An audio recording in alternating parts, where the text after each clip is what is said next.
Good morning friends.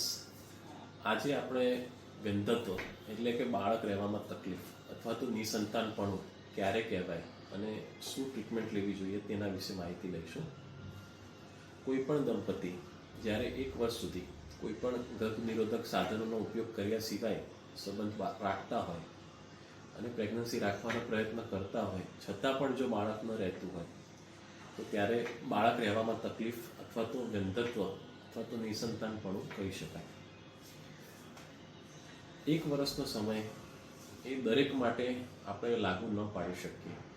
અમુક કિસ્સા કે જેમાં લગ્ન મોડેથી થયા હોય, સ્ત્રી પાત્ર પુરુષ પાત્રની ઉંમર 35 વર્ષથી વધારે હોય અને તેમને કોઈ તકલીફ હોય જેના કારણે જલ્દી બાળક રાખવું પડે એવું હોય તો માત્ર 6 મહિનાના સંબંધ પછી પણ બાળક રાખવાની દવા ચાલુ કરી શકે.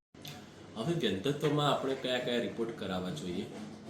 તો સૌથી પહેલાં તો વસ્તુ એ છે કે સ્ત્રી અને પુરુષ બંનેના રિપોર્ટ કરાવવા બહુ જ અગત્યના છે. પહેલાં એવું માનવામાં આવતું કે 75% કેસમાં સ્ત્રીમાં કારણ મળે છે અને 25% કેસમાં પુરુષમાં તકલીફ હોય છે.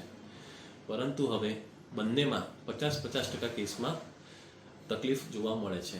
એટલે બંનેના જ રિપોર્ટ કરાવવા જોઈએ અને પુરુષ પાત્રમાં ખાસ કોઈ પણ શરમ અને સંકોચ વગર રિપોર્ટ કરાવવા જોઈએ, જેથી સમય અને પૈસા બંનેનો બગાડ આપણે અટકાવી શકીએ. હવે સ્ત્રીઓમાં સૌથી પહેલાં તો પ્રોપર ફર્ટિલિટી સ્પેશિયાલિસ્ટની સલાહ લેવી જોઈએ. સૌથી પહેલાં સોનોગ્રાફી કરાવવી જોઈએ.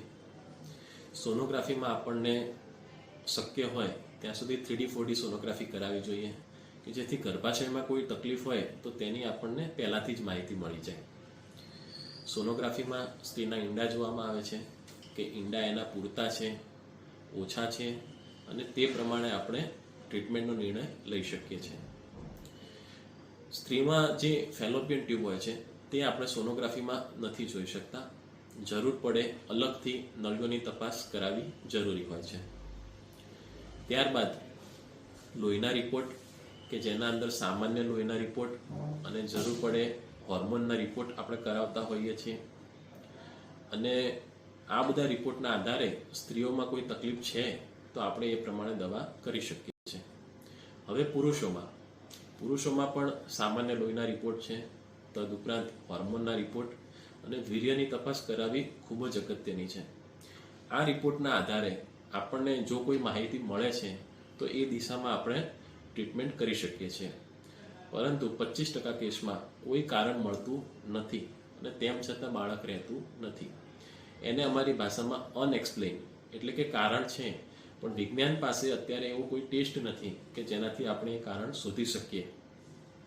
તો એને અનએક્સપ્લેન ગણીને એ તરફની ટ્રીટમેન્ટ આપણે ચાલુ કરતા હોઈએ છીએ. Thank you.